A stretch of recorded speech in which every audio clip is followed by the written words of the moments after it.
హాయర్స్ welcome to our channel. Meerpet Gurumurthy తన భార్యను ముక్కలు ముక్కలుగా నరికి చంపిన ఘటనలో మనం చూసాం. అది ఎప్పటినుంచో కూడా ఎన్నో విషయాలు సంచలన విషయాలు బయటపడడం, రోజు రోజుగా బయటపడడం, ఇప్పుడు రిమాండ్ కూడా తరలించేశారు. అసలు ఇంత క్రూరంగా ఏ విధంగా చేస్తారు? ఈవెన్ పోలీసులు కూడా ప్రెస్ మీట్ పెట్టినప్పుడు వాళ్ళు కూడా షాక్ అయిపోయారు. అసలు ఈ ఇన్సిడెంట్‌లో ఏం జరిగింది? మరి గురుమూర్తి అసలు సైకాలజికల్ తన మైండ్ ఏ విధంగా ఉంది? ఇటువంటి ఘటనలు ఎందుకు చోటు చేసుకుంటాయి? ఇప్పుడు ఇదే అంశం మీద డిస్కస్ చేయడానికి ప్రెజెంట్ మనతో పాటు సీనియర్ పోలీస్ ఆఫీసర్ రెడ్డన్న గారు ఉన్నారు. వారితో డిస్కస్ చేసి తెలుసుకుందాం. సార్ నమస్కారం సార్. నమస్కారం. సార్ గురుమూర్తి అనే ఒక పర్సన్ అంటే ఎక్స్ ఆర్మీ ఆఫీసర్ 15 సంవత్సరాలైన ఆర్మీ ఆఫీసర్‌లో ఉన్నారు. తన భార్యని ముక్కలు ముక్కలుగా అతి క్రూరంగా చంపిన ఘటన మనం చూసాం సార్. పోలీసులు కూడా షాక్ అయిపోయారు. అసలు ఎలా చేశారని కూడా మేము అవాక్కయిపోయామని కూడా వాళ్ళు ప్రెస్ మీట్ పెట్టి చూస్తున్నాం. ఈ కేస్ పైన మీరు ఏ విధంగా చూస్తారు సార్ దీన్ని? ఇది నా అభిప్రాయంలో హ్మ్. ఈ గురుమూర్తి అనే ఎక్స్ మిలిటరీ పర్సన్ డెఫినిట్‌గా పిచ్చోడై ఉంటాడు.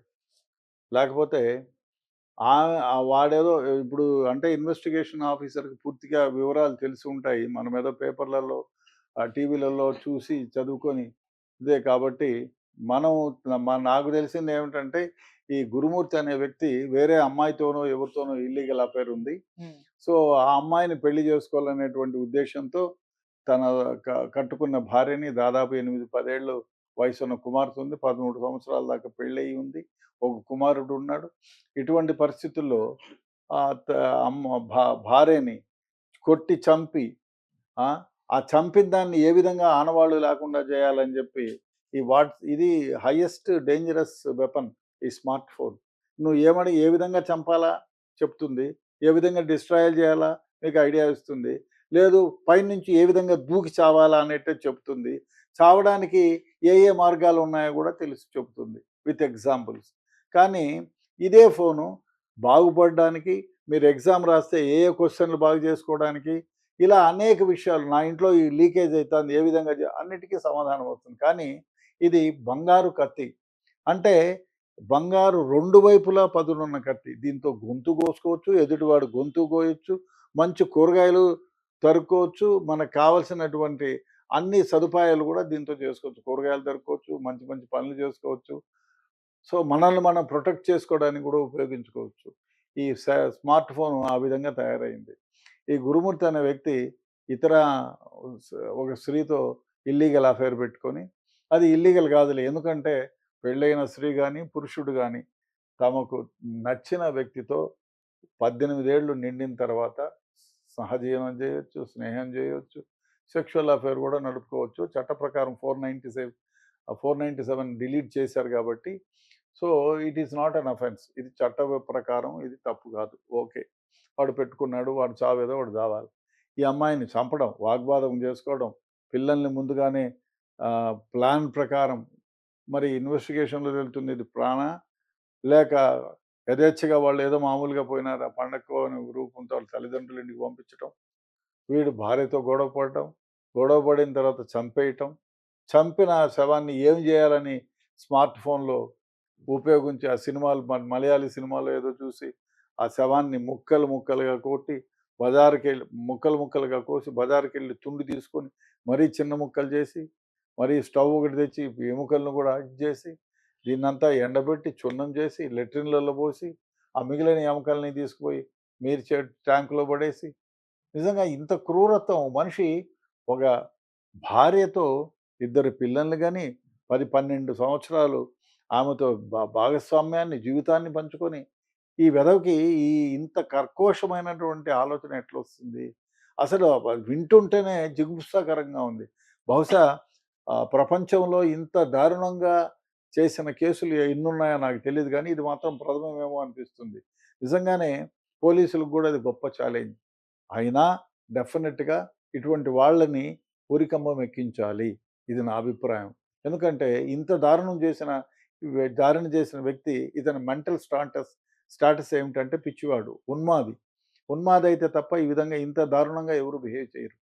ఎందుకంటే ఏదో పొరపాటున తగిలో ఏదో చచ్చిపోయింది అని చెప్పి ఏదో చేసుకోవాలి. వీడేమనుకున్నాడు చంపి ఆమెను ఏ విధంగా ఆనవాళ్ళు లేకుండా చేసి కేసు నుంచి తప్పుకోవాలని చిన్న వారం రోజుల పాటు అన్నీ చిద్దిన్నం చేసి, ముక్కలు చేసి, ఎండబెట్టి, కుక్కర్‌లో ఉడకబెట్టి, బాయిలర్‌లో ఏసి, అదేదో ఒక బకెట్‌లో ఏసి ఉడకబెట్టి, ఇంత దారుణానికి ఎవరైనా ఓ మనిషి అసలు ఒక మనిషి చనిపోతేనే ముట్టుకోవాలంటే భయమయ్యేటువంటి పరిస్థితుల్లో ముక్కలు ముక్కలుగా నరికి, ఉడకబెట్టి, ఎండబెట్టి, ఆరబెట్టి, ముక్కలు చేసి మళ్ళీ డ్రైనేజ్‌లో కలిపి ఇంత దారుణానికి ఎవరు ఒడిగట్టడు. బహుశా వీడు పిచ్చివాడే. 100కి 100 పాళ్ళు definitely he will be a lunatic. ఆ మాట అంటే చట్టం నుంచి వాడు తప్పించుకుపోయేటువంటి ఆస్కారం ఉంది కాబట్టి, వీడు వెధవ, ప్రపంచంలో ఉన్న వెధవల్లోకెల్లా హైయెస్ట్ మార్క్స్ ఉండే వెధవ అని చెప్పొచ్చు. మరి ఇంత దారుణాన్ని చేసినాడు. వాడు ఏమనుకున్నాడు, మనం పోలీసులకు చిక్కకూడదంటే ఏం చేయాలా? ఆ తుండునంతా క్లీన్ చేసినాడు. అక్కడ పడిన రక్తపు చుమ్మకలన్నీ క్లీన్ చేశాడు. ఆ డెటాయిల్ ఏసినాడు. అదేసి ఇదేసి తుడిచేసినాడు. కానీ ఎప్పుడూ ఒకటి గుర్తుపెట్టుకోవాలా? ఎటువంటి నేరగాడైనా, ప్రపంచంలో ఎటువంటి నేరం చేసేవాడైనా, నేరస్థలములో నేరానికి సంబంధించిన ఆచూకీ, ఆనవాళ్ళు తప్పకుండా దొరుకుతాయి. ఇది ఇది it's a rule. It is a fundamental rule. ఇప్పుడు వాడేం చేశాడు, ముక్కలు నరికాడు. అది ఫారెన్సిక్ వాళ్ళు చూస్తే ఆ ముక్కలు ఏదో ఒక ముక్క దొరుకుతుంది. అది డీఎన్ఏతో టెస్ట్ చేస్తే వాళ్ళ పిల్లలు బ్రతికే ఉన్నారు. వాళ్ళతో డీఎన్ఏ టెస్ట్ చేస్తే ఈ ఇది వాళ్ళదో అని తెలుస్తుంది. ఒక కత్తి ఉంటుంది. కత్తిని క్లీన్ చేసినా బ్లడ్ షైన్స్ ఉంటాయి. వీడు బ్లడ్ అంతా తుడిచేసిన వ్యవహారం ఉంటుంది. ఆ తుడిచిన ఏదో ఒకటి బట్టో, గిట్టో వాడిని చంపేటప్పుడు లేతే వాడి ముక్కలు కొట్టేటప్పుడు ఆ రక్తపు ఆనవాళ్ళు ఎంత కడిగినా పోకుండా ఉండేటివి ఉంటాయి. ఇప్పుడు కింద రక్తం పడిన తర్వాత తుడిచేసినవి ఉంటాయి. ఇవన్నీ ఫారెన్సిక్ ఎక్స్‌పర్ట్స్ నెమ్మదిగా, నిజాయితీగా, శుభ్రంగా దాన్ని క్షుణ్ణంగా ఎగ్జామిన్ చేస్తే ఈ నేరానికి సంబంధించినటువంటి అనేక ఆనవాళ్ళు దొరుకుతాయి. పిచ్చోడు వాడు ఏదో సినిమాల్లో చూసి, యూట్యూబ్‌లో చూసి, లేదా ఐఫోన్‌లో చూసి నేనేమి తప్పించుకుంటానంటే ఎప్పుడుకు తప్పించుకోలేరు.